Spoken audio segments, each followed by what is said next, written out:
Do you love old cars and trucks? Join us on Bring 'em Back to Life, where we search the salvage yards and backyards of America to find that gold mine of a parts car or that restorable gem in the rough. Come with us down memory lane as we elevate the status of our salvage yards to outdoor museums of automotive history. And here we are at Fox Hollow Enterprises, where they do fabrication, restoration, and refinishing. They happen to be in the bay over there working on Lisbon Fire Department tanker. They're going to be painting that up because it's going to a new show, and that's my fire department. And here's a little Mercury Comet coming over to Fox Hollow. Wayne's going to do some work on it, and he's going to see if this thing will run. I know it'll turn over because I did it by hand. And we went to Clemens and got a hood and a fender. And look what's ready to go in Wayne's paint shop right now. That's the kind of stuff Wayne does. I'm going to go ask him exactly what that is.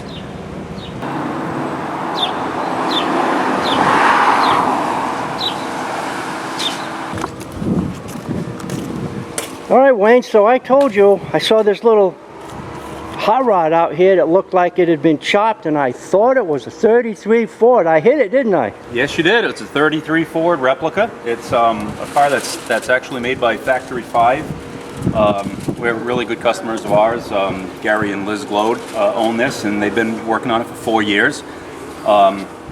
It's a really cool little project. It's got a small block Ford in it. You can't see because it's all bagged up, ready for paint right now. But they've done a fantastic job, none of which you can see, obviously. But the car is really cool. It's going to be a really neat street rod. They've done a great job with fitting everything, putting it together, doing all the drivetrain. They did a great job. We've got the easy part. We're making it straight. And putting some cool color on it. What color is going on it, Wayne? It's going to be two-tone. It's going to be like a gunmetal gray and orange, like a pearl metallic orange and gray. So it should be pretty neat. When it's done, it should be a really cool car. It's going right in there behind you, right? Yep. It's going to go in the booth here. That's kind of the next project in line here, where we've got a lot of things going, but these guys have been really eager to get their car, and we're pretty eager to give it back to them.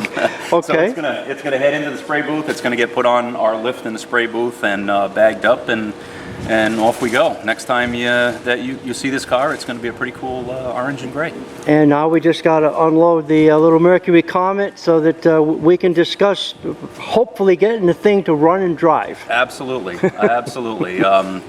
My guys Remy and Roger, they're pretty eager to look into this and see what we got. And we'll definitely get it going for you. Thank you. We'll see you later. Okay. Have brakes, yes? Yes. It also has park. Oh, okay, that's cool. What are you worried about that for? That's not my car in that box. Just test the brake. It feels good. Oh, yeah. You good, Wayne?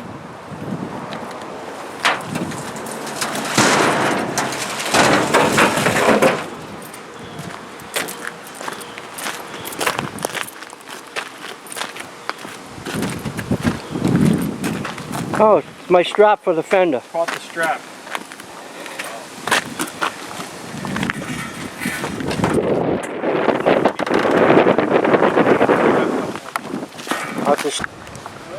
Okay, try again.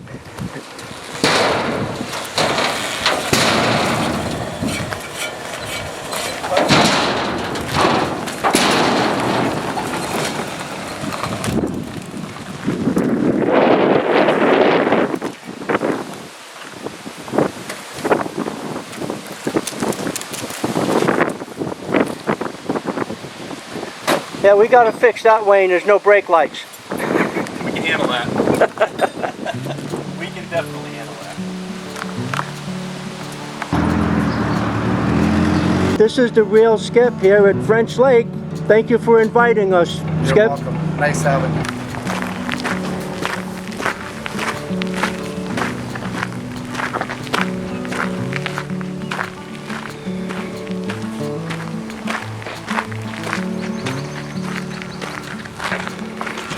Two-door hardtop, Plymouth Fury 3, 67.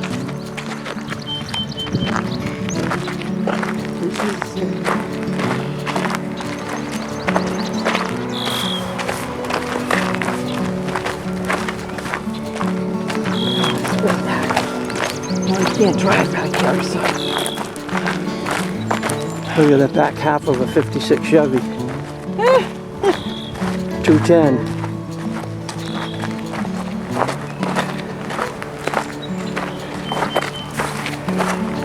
That was a four-door hardtop. Oh, there was a 210 four-door hardtop. Oh well, go on. It's a safe company.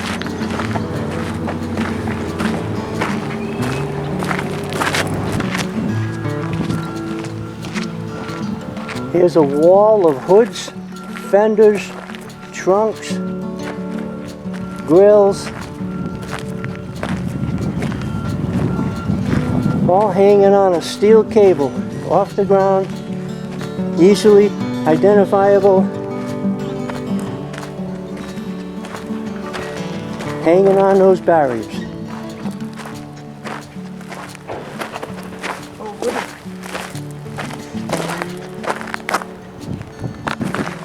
And here's a whole pile of Willys and Jeeps.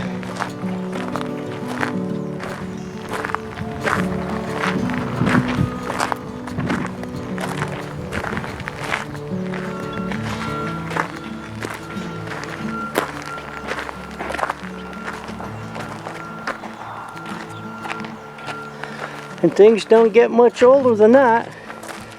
1928 Chevrolet. And apparently it was sitting by a tree for quite a while, because there's the tree. Growing up between the chassis and the rear spring and the differential. But here it is, if you're looking for pieces of a 28 Chevrolet. Wooden spokes. Wooden spokes. The radiator's still in it.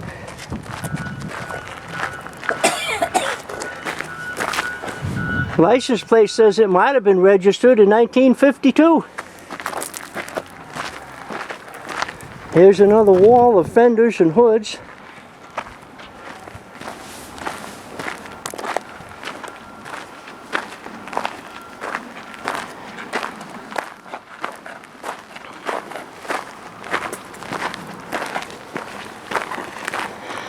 I'm going to keep going right up this row.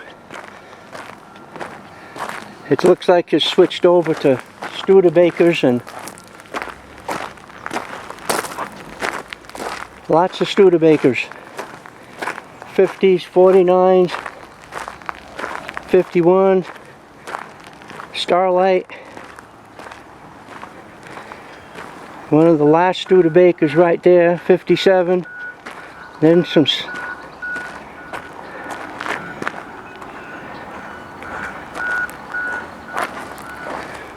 then it switches over to Larks. Every body part identified. Some old Nashes.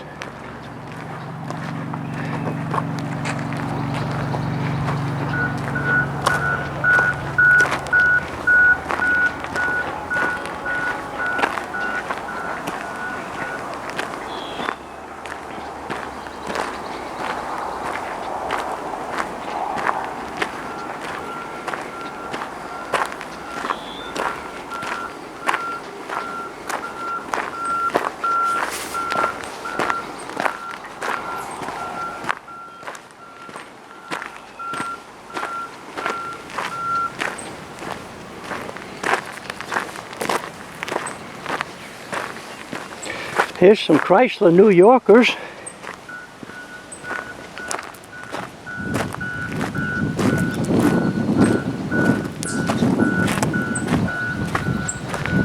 And what is that bright yellow spot over there? Kind of sticks right up. Now I'll come over and take a look at it.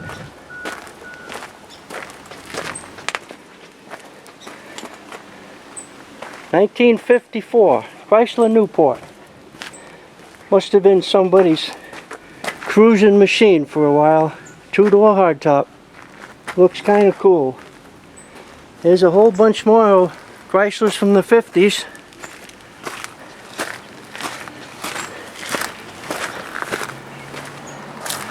I don't have much time to spend here at French Lake, so I gotta move.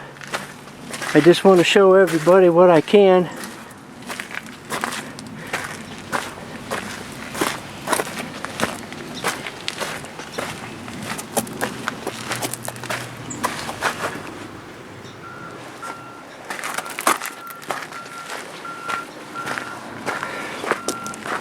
Here's a whole bunch of Cadillacs.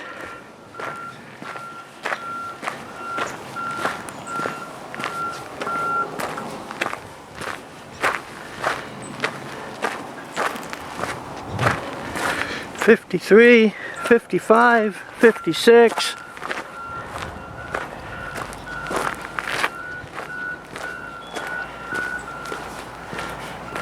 There's some old Chevrolets starting up there.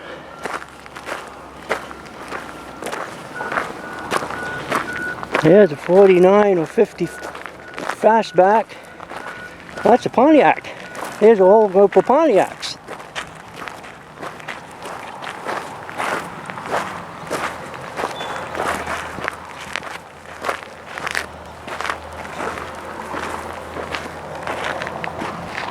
And here's Oldsmobile.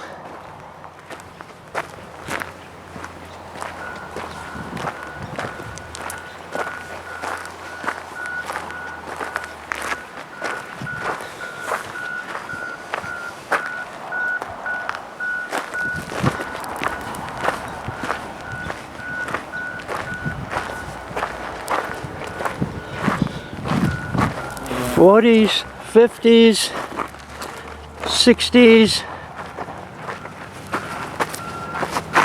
Well, all pretty much in order through the years. Here they are, French Lake, Annandale, Minnesota. I'm talking with David. Yeah. David works here, and he's at work, so he wants to tell me a story about a salvage yard that he owned. Go ahead, David. Well, I owned a small salvage yard in Yerington, Nevada for about a year with a good friend of mine, and a '68 El Camino came in and got set next to the crusher, and we decided we weren't going to crush it, that we were going to put it together. And at that time my permanent residence was in Bloomington, Minnesota, so 1,750 miles from home to the yard. We took all the pieces from Minnesota out to Nevada, put the car together in 3 days, and drove it all the way home. '68 El Camino. You have a photo of that. Was it on your phone you showed me? Yep.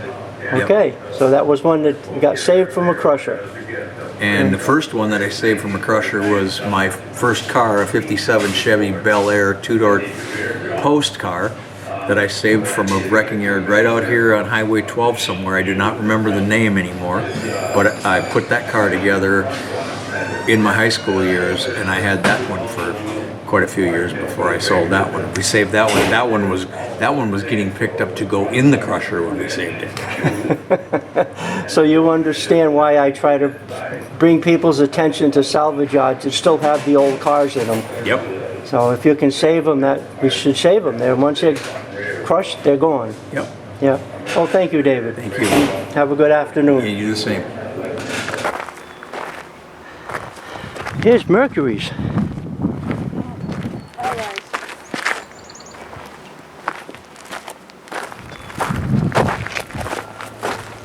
High-rise, no furniture.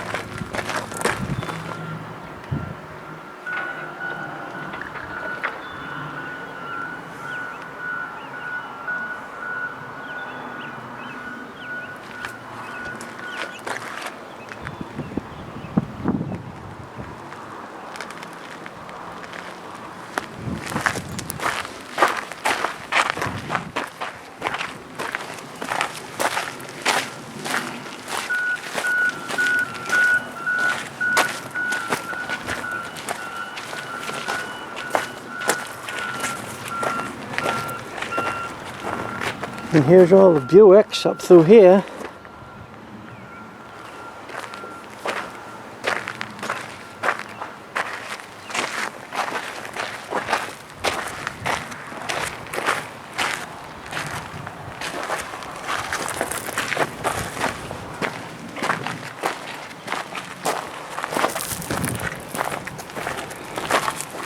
Well, there's a couple of taillight assemblies that are worth a lot of money on those.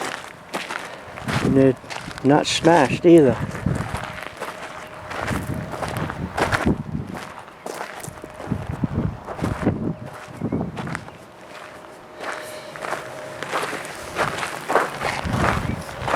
There's some Buicks, a couple of convertibles here, 64.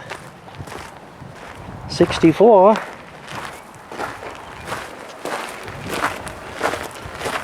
There's a Buick Special.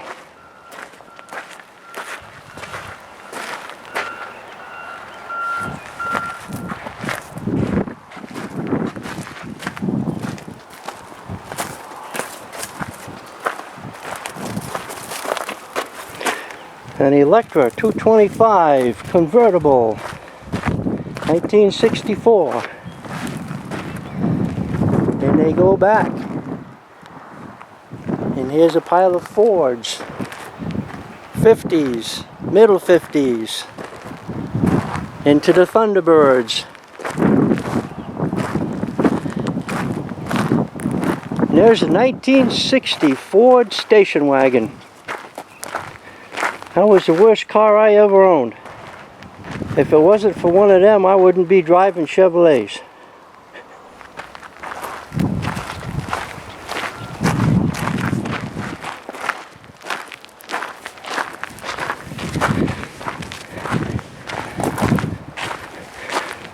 '64 Galaxy 500 convertible with the doors. There's some good parts. And now into the Mustang era.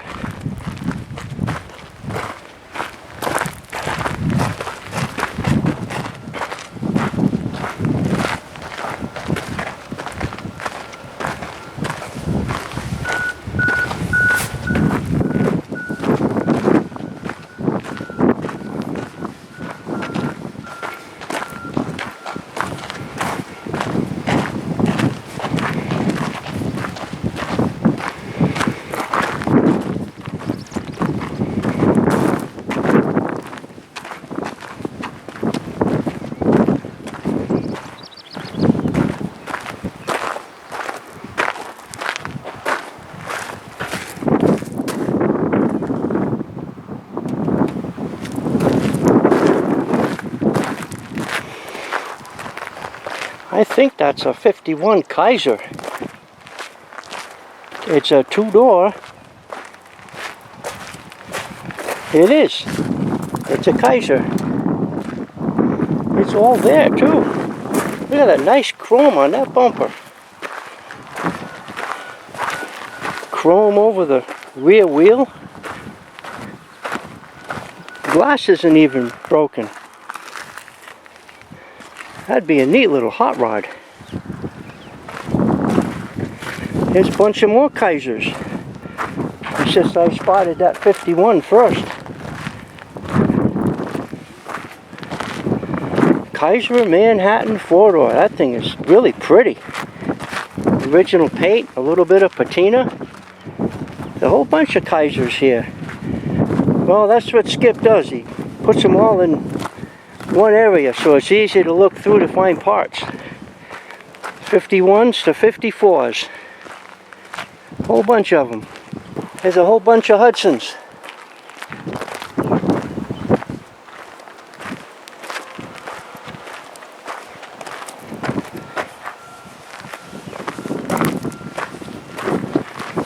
And a Willys. Oh, Willys two-door. 47 or 54. Could be either. Can't tell. Look at all the Hudsons. Doc Hudson, rest in peace.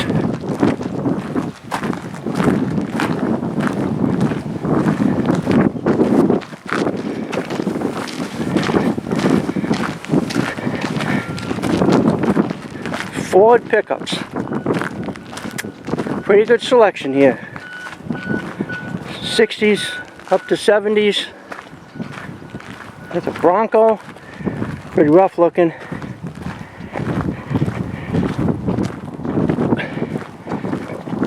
But they're getting newer.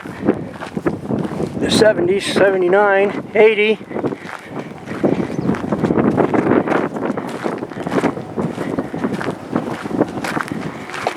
More Broncos.